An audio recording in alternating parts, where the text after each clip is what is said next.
Vous avez une population palestinienne à Gaza qui est assiégée, qui est bombardée, qui est affamée.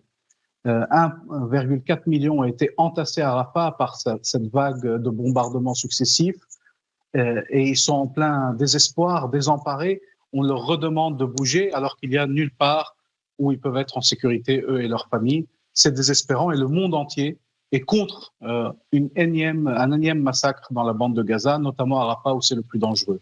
Non, il n'y a pas de massacre dans la bande de Gaza. Tu commences à me gonfler, mon petit gars. Ça fait 3 minutes que t'es là, tu me tapes sur le système. Il y a eu un pogrom antisémite où on a tué 1200 civils. Ça pourrait s'arrêter tout de suite, à une condition, que le Hamas libère les otages. En libérant les otages, je vous garantis, pour en avoir discuté directement avec le Premier ministre israélien, il y a peu de temps de cela, tout s'arrêterait. Les Israéliens disent bouger vers le sud, puis ils bombardent le sud, aller dans cette zone, puis on tue les gens dans cette zone.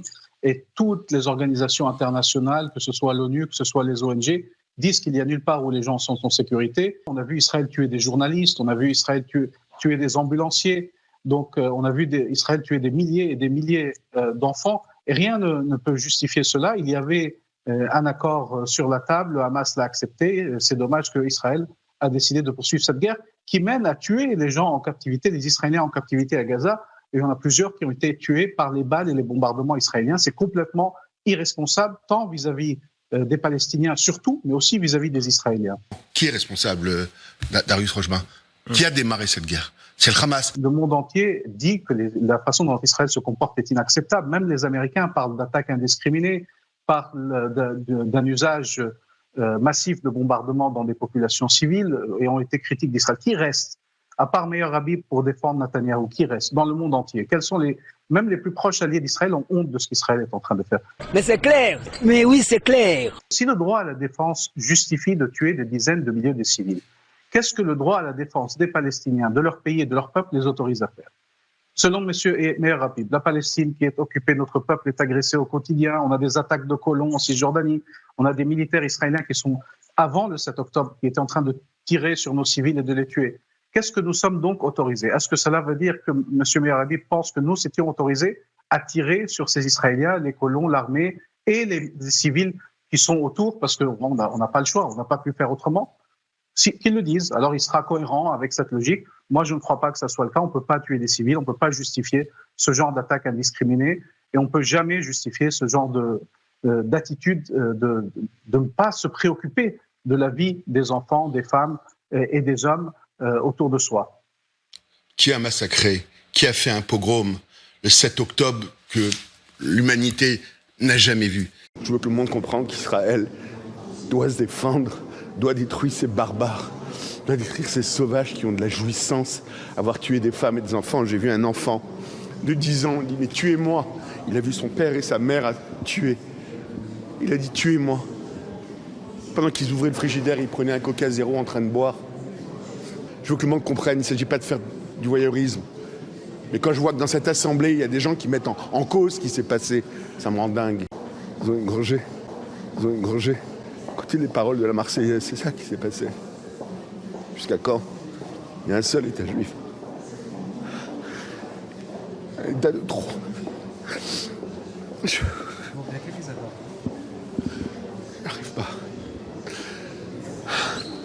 Non, mais on regarde aussi, encore une fois, les incohérences. Il y a 1200 morts, il y a eu le 7 octobre, 400 militaires, et, selon les estimations israéliennes, 400 militaires et 800 civils, et on nous dit que c'est un acte que l'humanité n'a jamais vu.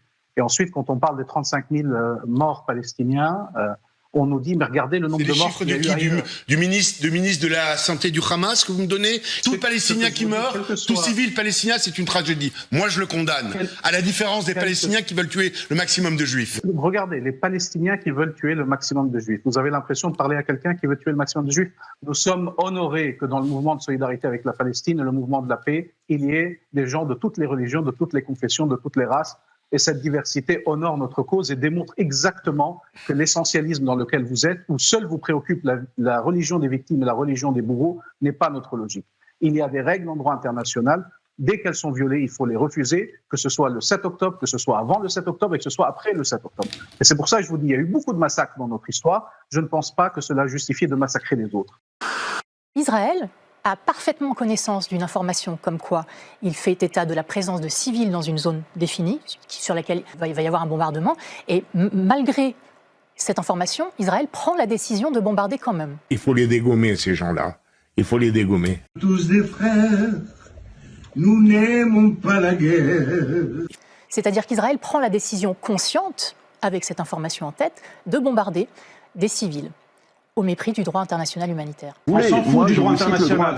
Le droit international ne va pas réécrire l'histoire. David Antonelli s'en fout du monde entier. Il s'en fout des États-Unis, il s'en fout de la France.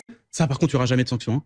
Il faut les tuer, il faut les massacrer. Ce sera même pour la population palestinienne. Quand vous dites les massacrer, précisons. Vous parlez des terroristes Hamas. On parle vous ne parlez pas de la population. On ne parle jamais de la population. Ça n'existe pas chez un juif. Oui. Ni aujourd'hui, ni demain, ni jamais.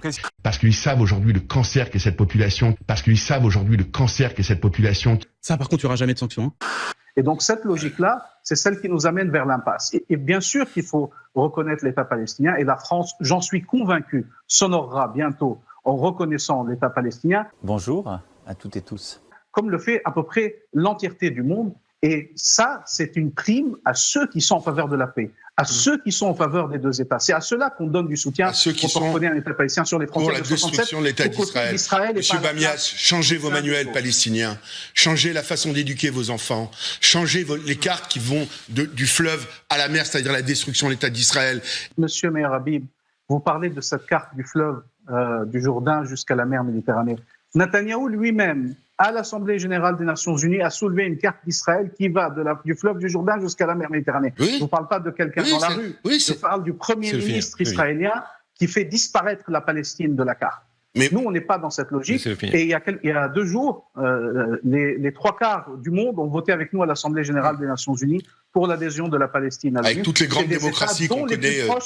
Dont les plus proches alliés d'Israël. Lorsque les États-Unis, comme le Parti socialiste en France, a parlé d'arrêter les livraisons d'armes à un pays qui lutte pour sa survie, c'est une faute grave. Si on arrête les armes à Israël, Israël disparaît. Si on enlève les armes au Hamas, on va vers la paix. C'est la seule différence. Vous savez, encore une fois, notre peuple palestinien qui est sous occupation, qui est aujourd'hui sous bombardement, au moment où je vous parle, des dizaines sont encore en train d'être tués. Rien ne justifie toutes ces livraisons d'armes à Israël, car elles ont servi à massacrer des civils.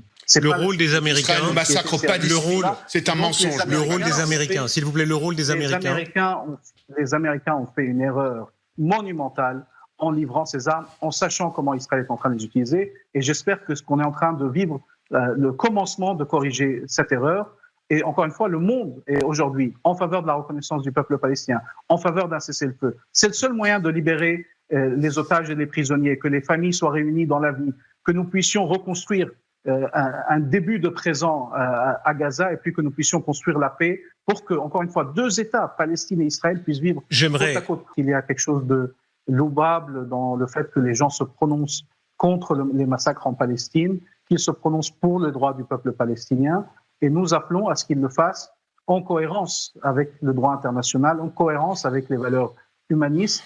Et encore une fois, on a vu partout dans le monde, des universités jusqu'aux rues, jusqu'aux Nations Unies, jusque dans les villages les plus éloignés, un élan de solidarité sans précédent avec ce peuple palestinien qui vit le martyre aujourd'hui. Et cela est un acte de solidarité qui devrait être loué et non condamné.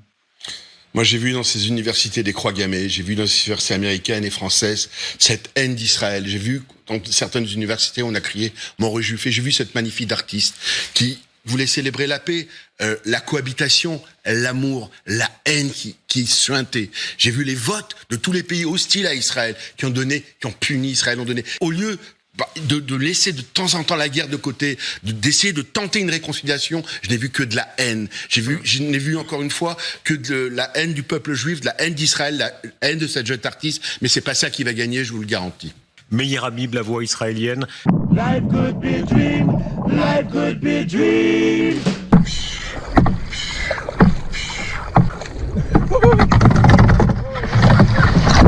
Life could be a dream, life could be a dream. Et à mon avis, il est psychotique, alors il y a des petits trucs comme ça qui...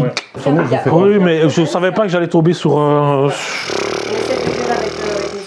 suis tombé sur un fou. Nous allons nous emparer de l'armurerie de Migdol et nous donnerons des épées au peuple. Ce n'est pas avec des épées que Dieu délivrera son peuple. mais avec le bâton d'un berger. Discours typiquement antisémite, voilà. This is pure anti-Semitism.